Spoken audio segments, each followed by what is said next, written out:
Like if your boyfriend or girlfriend is stable, calm, trustworthy, you'd be like, I don't think that can't be. Nobody's like that. You start poking at them to see what the fuck happens, right? Suddenly you start coming into money, but you don't know how to deal with money. What do?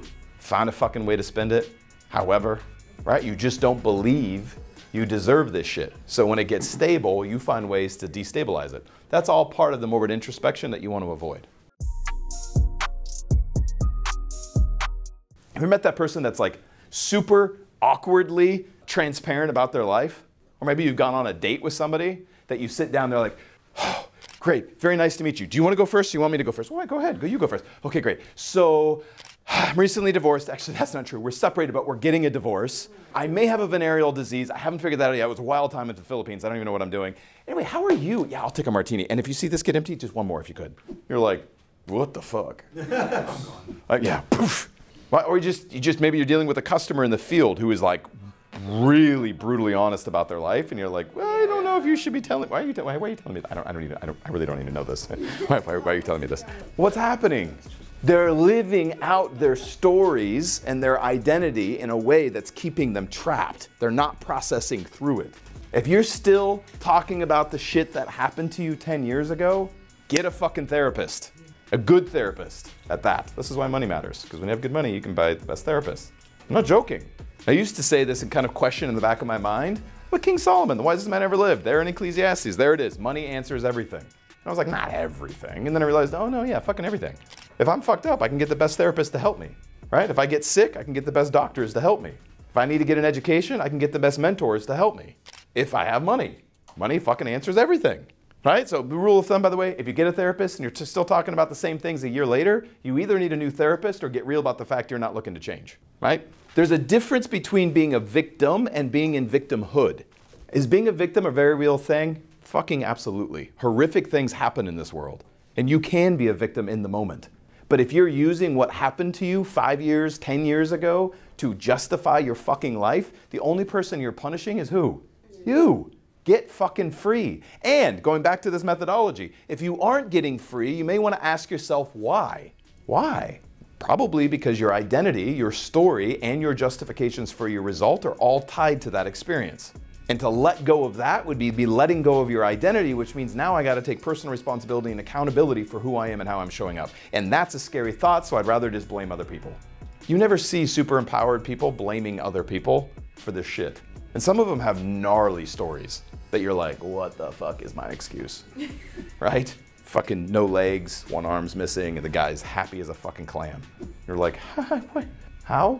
If you ever watched Kung Fu Panda, some of my favorite programming. Highly recommend all three of them in order. One of my favorite scenes is Shen.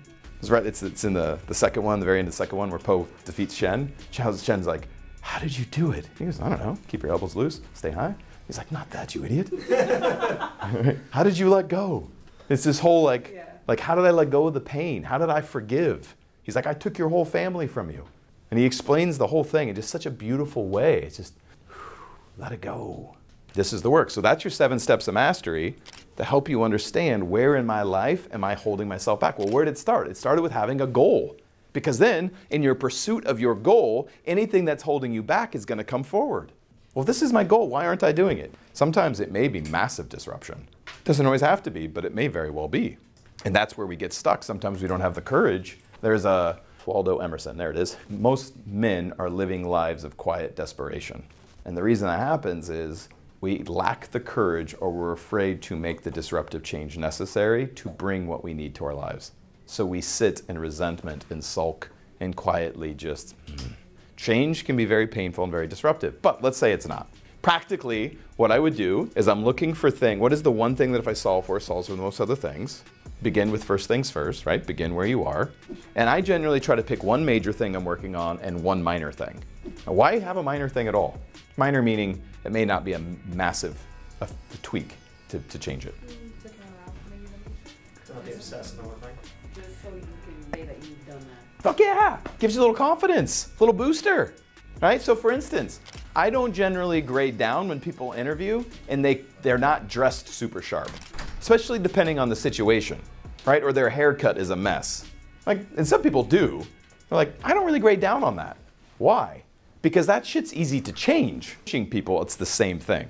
If you're coaching people, do not throw the fucking book at them, right? It's like, you're like, well, you just pointed to all of me. Yes, all of you, it needs to change. Like, right? Pick one major thing, one minor thing. And it starts with you. Pick one major thing, one minor thing.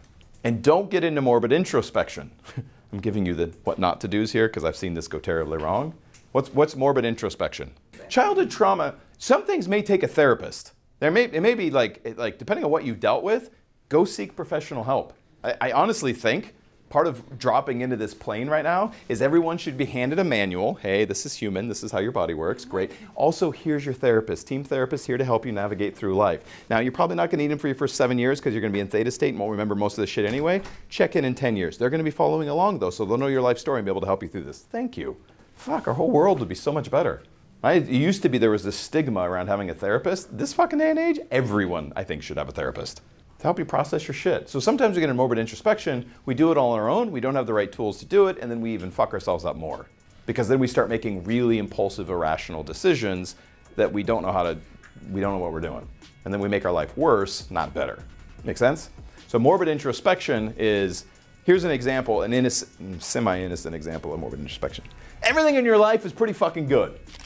Relationships seem pretty stable. Physically, you're doing pretty well. Your business is doing well, your bank account is doing well, and you sit down one day to reflect on everything and start looking for shit to dig up. And suddenly now you're nitpicking your spouse, you're unhappy with your perfectly profitable business, and you're wondering what happened in your childhood that made you this way. And then you literally fuck up everything in your like messing around. Because, and by the way, if you think this is crazy, if you grew up in massive instability, when shit gets stable, guess what you do? You feel uncomfortable, so you'll fuck it up. Because you're like, nah, I'm not used to stability. Right? If your boyfriend or girlfriend is stable, calm, trustworthy, you'd be like, nah, I don't think that can't be. Nobody's like that. You start poking at them to see what the fuck happens.